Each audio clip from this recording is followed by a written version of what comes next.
Bonjour et bienvenue dans l'émission humanitaire de ce mois de juin. Nous sommes à La Garofe en ce moment, à côté de Pibrac, dans un lieu qui nous accueille pendant toutes nos émissions. Aujourd'hui, nous allons parler des constellations familiales systémiques, comment se libérer de l'héritage invisible. Et donc pour ça, on a notre invitée qui s'appelle Emma Vogt. Bonjour Emma. Bonjour Laurent. Merci d'avoir répondu une deuxième fois à notre invitation. Merci de m'accueillir dans ce superbe lieu. Ouais, c'est super. Puis pour parler de constellations, c'est bien aussi parce qu'on est là dans une grange. Les ancêtres. C'est ça, on parle des ancêtres. Donc toi, tu es naturopathe, réflexologue et kinésiologue. Et tu es facilitatrice en constellation familiale et systémique. Tout à fait. Donc en fait, tu as exploré depuis longtemps que dans le corps, en fait, on porte notre héritage. Nous portons dans l'invisible au travers de notre héritage, l'épigénétique, le savoir, des choses qu'on nous a transmises. Oui, en fait, en tout cas, depuis que je suis gamine, sur la base, j'ai une formation en éthologie. Mais avant ça, déjà, je regardais toujours les familles, qui ressemblent à qui marchent comme qui. Donc il y a toutes ces notions d'acquis et d'inné qu'on perçoit, mais il y a eu aussi, après je me rendais compte que d'une famille sur l'autre, les gens vivaient les mêmes choses, et de dire, il y a un moment donné, j'ai beau tout donner, ça bloque en tous les cas. Ça, c'était vraiment quelque chose qui me travaillait en fait depuis toujours.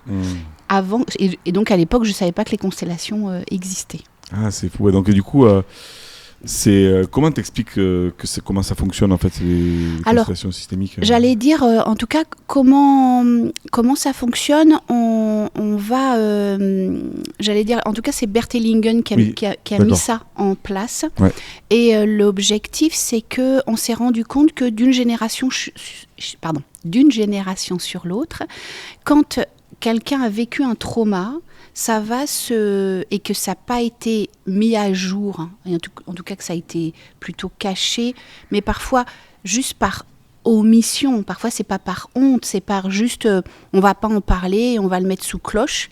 Eh bien, par fidélité aux ancêtres, on va reproduire d'une génération sur l'autre la problématique de base. Donc les constellations, elles vont mettre en évidence quel est ce trauma, et va surtout le mettre à jour en l'expliquant et surtout en guérissant. C'est-à-dire qu'il y a des phrases qui vont être des phrases réparatrices et qui vont faire apaiser la situation. Quand je dis ça, c'est pas, on va pas ouvrir une cocotte minute et on va dire bon allez, on sort tous les blocages. Non, c'est pas ça.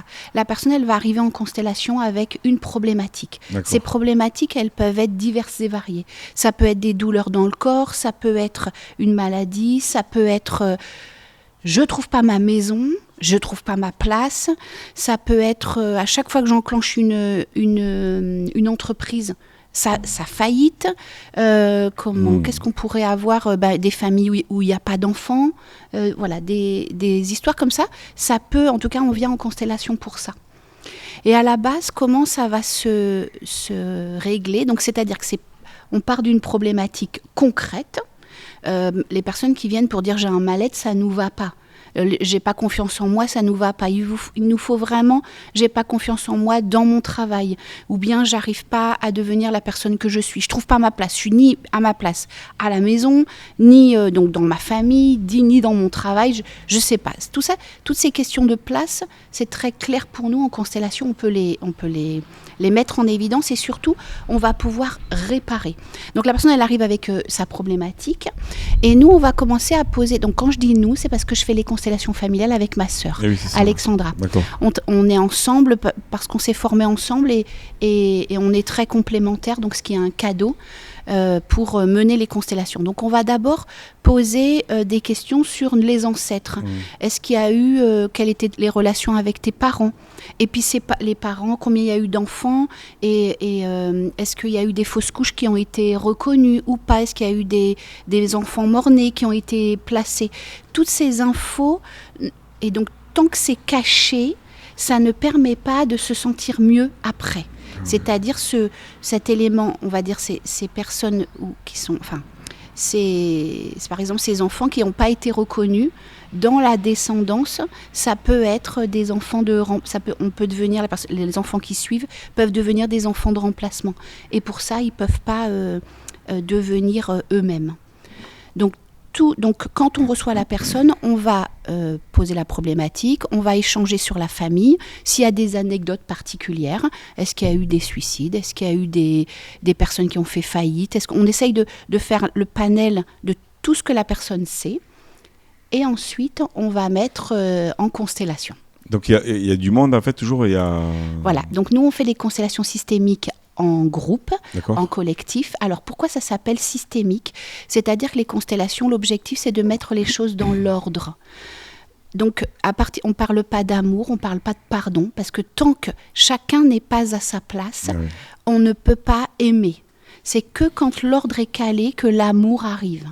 Mais si par exemple dans la génération on a eu un enfant donc, qui est mort-né mais qui n'a pas été reconnu, le suivant peut devenir enfant de remplacement et du coup va prendre la place de l'autre, donc de l'aîné, pour faire plaisir à ses parents qui sont tristes d'avoir perdu cet enfant. Et du coup, comme il n'est pas à sa place, eh bien, il va reconnaître ses parents, mais il n'y aura pas d'amour. Donc il y a toute cette réparation qu'il faut faire par des phrases réparatrices. Et du coup, après, c'est les phrases réparatrices qui permettent de reprendre sa place, en fait, par rapport à ça. Exactement. On va mettre en évidence que cet enfant, il existe. Ouais. Donc, dans la fratrie, c'est pas l'aîné, mais c'est le second. Donc ça change déjà tout, puisque au niveau des charges, les aînés doivent protection à aux frères et sœurs plus bas, qui sont plus jeunes, mais les plus jeunes doivent respect à leurs aînés. Et donc, si la place est inversée, eh ben, s'il y a un troisième enfant qui arrive, qui en vrai est le deuxième, eh bien, les rôles ne sont plus à leur place, puisqu'il y en a un qui devrait prendre le rôle de l'aîné, mais il ne le prend pas, ou en tout cas, il ne le prend pas bien. Enfin, voilà. Et est-ce que, du coup, tu penses que si le père était avec une femme qui a avorté, et qu'après, est-ce que ça peut avoir une incidence pour après oui, même bien. Si c'est pas la mère des enfants. Alors on va s'attarder plutôt. On va plutôt s'attarder sur la mère et ses enfants. D'accord. Mais le père peut en tout cas reconnaître cet enfant qui devait être là. Ouais. C'est ça. Et donc dans une fratrie, par exemple, un père peut avoir donc une première femme qui a fait une fausse couche, puis ensuite elle peut avoir 2 ou 3 enfants. Dans la responsabilité, ça sera pas complètement le même, parce que la mère, elle, ça sera peut-être son premier enfant et deuxième enfant, mais le père aura à ses yeux que c'est déjà son deuxième et son troisième enfant. Donc au niveau des responsabilités, c'est pas complètement les mêmes choses. D'accord. Oui, mais en fait, ça peut se jouer quand même dans... en tout cas, il peut y avoir des phrases réparatrices. Ah oui, complètement. Ouais. Tout ça, on répare pour que chacun reprenne sa place. En concret, comment ça se passe ?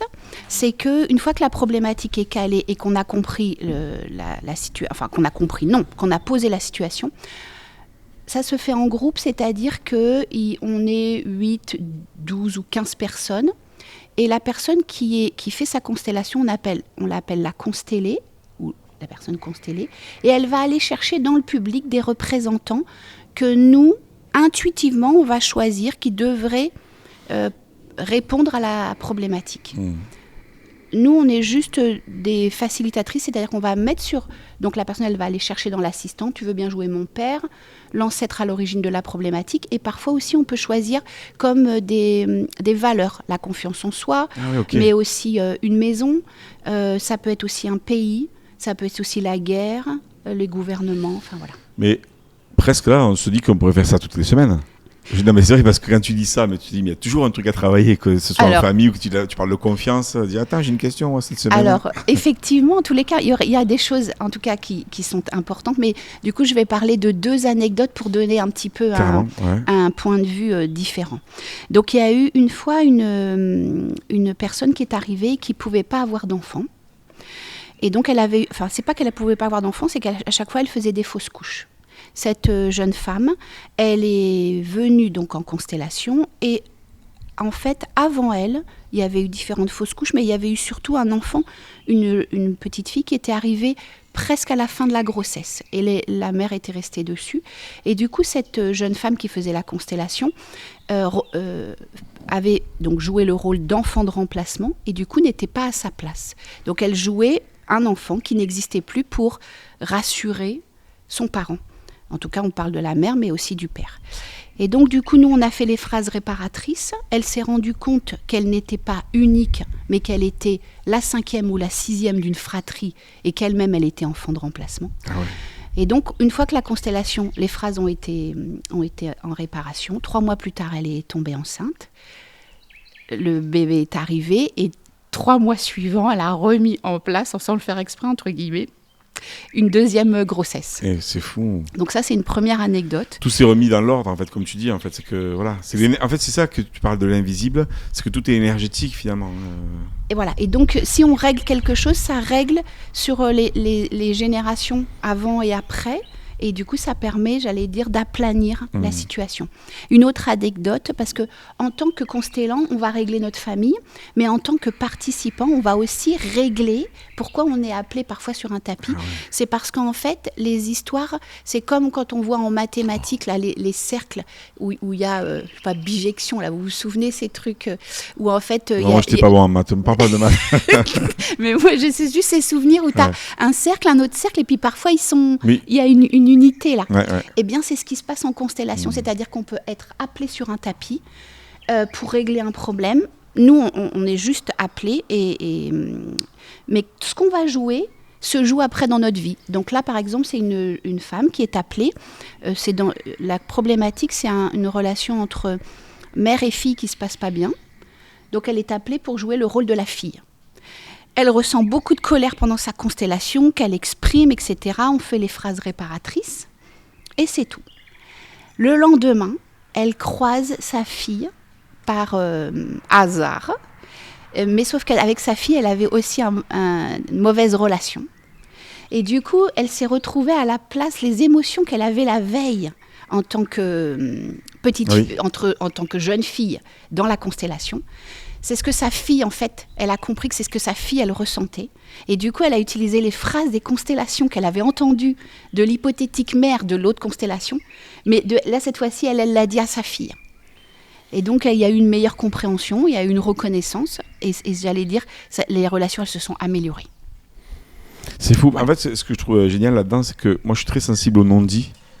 Je pense que je suis pas le seul en fait, hein. Et je crois que ça gouverne beaucoup de choses de notre vie en fait, ces non-dits, parce que quelque part on capte, tu vois, comme la fille avait capté des choses de sa mère et vice versa, et ça influence notre vie en fait. Mais oui, et puis il y a rien de grave, il y a pas une famille qui est mieux qu'une autre, hein. C'est-à-dire que sincèrement, tout le monde a ses problématiques propres et ses solutions. Ouais, et ses solutions exactement. Ah bah super. Hein. En tout cas, si vous voulez en savoir plus, il y a le lien en dessous, hein, c'est sur votre Bizarwaké, c'est ça ? Oui, tout à fait. On a mis le lien, vous pouvez aller voir, il y aura tous les renseignements si vous voulez faire des constellations, que vous soyez personnage principal ou que participant. C'est ça, on travaille dans tout, ça fait travailler les familles, donc nous on est toujours très, très heureuse avec ma sœur quand on a fini une constellation, parce que si on a eu 10 personnes, il y a 10 familles qui bossent. Ouais. Et donc tout ça se fait... on part pas chargé, on part toujours plus léger. Ou on part en questionnement. Il n'y a pas très longtemps, un jeune homme est venu, il avait compris que peut-être son grand-père n'était pas son grand-père. Il y avait un truc comme ça, mais il émettait beaucoup de doutes. Et quand il est venu en constellation, il a joué un grand-père qui n'était pas le grand-père. Donc il a fini la constellation en disant, je ne sais pas si les hasards existent, mais il faut que je me pose les bonnes questions. Mais il avait déjà eu une petite alerte auparavant. Ouais, il a senti l'énergie qu'il y avait, il avait déjà des réponses, quoi. Et oui, et puis il a été appelé. C'est-à-dire qu'on va voir la personne en disant, est-ce que tu veux bien jouer mon père ou mon grand-père ? Et la personne, elle va dire oui ou non. On n'est jamais obligé de jouer un rôle. Oui, si ça se sert là, on dit non. On ne demande pas et pourquoi ? Non. Tu veux pas le jouer. Ce qui est intéressant pour le constellant, c'est que du coup, lui, il voit... Donc, le constellant est aussi représenté sur le tapis. Et donc, du coup, il voit comment sa vie se déroule. Il voit comment les gens le perçoivent, parce que là, on enlève tous les filtres de « je vais pas te dire ça parce que ça va te faire de la peine ». Non, non. Les gens sont juste nature et disent les choses comme ils le sentent. T'es nul, hein. Oh, t'es beau, t'es belle. Ouais. Moi, j'ai vécu déjà, j'en ai fait deux constellations comme ça, des petites choses. C'était impressionnant, en fait, ce qui se passe dans le corps en tant que participant ou autre. Et les corrélations, des fois, que tu te retrouves avec des gens, mais c'est... Ah oui, c'est... À chaque fois, il y a quand même quelque chose de fort, quoi. Moi, c'est vraiment une technique que j'affectionne beaucoup. J'ai déjà étudié plusieurs méthodes, mais celle-ci, elle me touche. Si demain, on devait dire on arrête, ah non, on l'arrête pas. Il y a des techniques où on dit bon, ça y est, j'en ai fait le tour, mais celle-ci, non. Ouais, en fait, ça fait penser un peu au théâtre, finalement. C'est vraiment ça. C'est une mise en scène. Ouais, c'est ça. Ouais. Et cette mise en scène, elle est réaliste et il n'y a pas c'est bien ou c'est pas bien. C'est ainsi. Et ça change tout. Parce qu'on n'est pas dans le jugement. Les gens, ils disent tout le temps merci pour le groupe qui était bienveillant. Mais en fait, la question, elle ne se pose pas. On a tous des non-dits, des hontes, des choses cachées dans les familles. Ouais. Parce que parfois, c'est pas glorieux. Quand on parle de la guerre, c'est pas glorieux. Il y a eu des fois des dénonciations. C'est pas glorieux. Et en même temps, tant que c'est pas posé, on n'est pas calme dedans. Moi, je me dis que demain, ce sera pas le métier de demain, mais tout ce qu'on est en train de faire, on parle de ça, ce sera vraiment le quotidien. Un quotidien, entre guillemets, parce qu'on peut pas faire ça tous les jours. Mais c'est tout ça, en fait, qu'on va prendre conscience pour débarrasser toutes les générations qui arrivent aussi, les aider pour qu'on soit plus en paix sur Terre. Finalement, c'est toujours un peu la même chose. C'est exactement ça. On a envie d'être en paix pour soi. Tout est dit, la paix, elle arrive d'instinct. Voilà. En étant adulte, il y a plus rien de dramatique. C'est notre histoire et c'est ainsi. Voilà. Donc, merci Emma. Alors comment on peut participer ? On prend rendez-vous ? Voilà, c'est ça. Il y a des dates ? On fait régulièrement. En tout cas, on en fait au moins une par mois. Et donc, on est sur Carbone. Une par mois sur Carbone. Carbone à côté de Toulouse parce que... Voilà, exactement. Au sud de Toulouse. Voilà. Et ensuite, on se déplace à 1 heure autour de Toulouse pour des personnes qui souhaiteraient les organiser chez eux. D'accord. Et donc, voilà. Et donc là, on se déplace. Est-ce que ça se fait seul aussi ? Parce que je sais qu'il y en a qui le font en one-to-one. Voilà. Alors, nous, non. D'accord. Nous, on le fait toujours en collectif. Et sachant qu'il y a toujours beaucoup de bienveillance dans les groupes. Oui. Voilà. Toujours en collectif et toujours toutes les deux, avec ma frangine. Avec Alexandra, que vous allez découvrir sûrement un jour. Elle viendra peut-être un jour sur le plateau. On ne sait pas. Ouais. Merci Emma. Est-ce qu'il y a un dernier truc que tu voulais rajouter ? Non, je crois que parce qu'on a fait le tour. J'ai sûrement oublié des choses, mais je crois que j'ai dit l'essentiel. Que les constellations, elles commencent toujours très, très crispées et qu'elles finissent toujours très détendues et que les gens repartent avec beaucoup de légèreté. Ça doit créer des liens, non ? Avec les personnes qui sont le même jour, il doit y avoir des liens qui se créent. Oui, en tous les cas, nous, comme on est facilitatrice, c'est un petit peu différent. Mais quand on reforme des cercles, il y a des personnes qui reviennent et qui du coup disent « Ah, mais toi, je t'ai vu à l'autre constellation, toi, je t'ai vu à... » Tu jouais tel rôle, tu jouais mon père. Alors oui, souvent on oublie. Mais en tous les cas, il y a quelque chose, parfois effectivement, on entend « Oui, je jouais ta fille » ou des choses comme ça. Drôle, alors moi, je ne m'en souviens pas du tout parce que on est puis même la concentration, c'est pas la même quand on vit les choses. Je me souviens beaucoup des émotions que j'ai vécues quand j'ai joué ou quand je joue des représentations. Mais après, qui fait quoi, je suis pas dans cette dynamique-là quand on facilite. Mais voilà. Eh bien, merci Emma. En tout cas, si ça vous intéresse d'en savoir plus sur les constellations, participez, avoir d'autres informations. Vous avez le site internet Bizarwaké. N'hésitez pas à commenter cette vidéo. Est-ce que vous avez déjà vous aussi participé à des constellations ? Partagez la vidéo aussi et likez. Et on vous dit à bientôt. Merci Emma. À très bientôt. Venez vous libérer. Voilà. Et viva la vida.